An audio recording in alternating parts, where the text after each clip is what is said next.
మనం రాసే చేతి రాతలు చూడ్డానికి అవతల వాళ్ళు రాసే చేతి రాతల్లానే అనిపిస్తాయి. కానీ మనం రాసే పదాలలో గానీ, పదాలపై ఇచ్చే తలకట్టులో గానీ, కింద ఇచ్చే ఒత్తుల్లో గానీ, దీర్ఘాల్లో గానీ ఏదో ఒక చోట తప్పనిసరిగా కనిపిస్తుంది.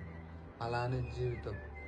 బయట చూడడానికి ఎదుటి వాళ్ళ జీవితం కూడా మనదిలానే అనిపిస్తుంది. కానీ ఆ జీవితంలోని పరిస్థితులు, పరిమితులు, పురోగతులు, ఒక సమస్యకి పరిష్కారం కోసం వేసే అడుగులు, తన ఉనికిని కాపాడుకోవడానికి తీసే పరుగులు అన్నిట్లో ఏదో ఒక మార్పు కంపల్సరీ కనిపిస్తుంది.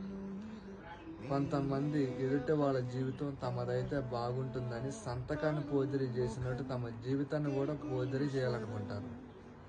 సంతకాన్ని పోదిరి చేస్తే జైల్లో ఖైదీ అవుతాం. మరి జీవితాన్ని పోదిరి చేస్తే మన చేతులతో మనమే మన జీవితాన్ని కూనీ చేసుకుంటాం.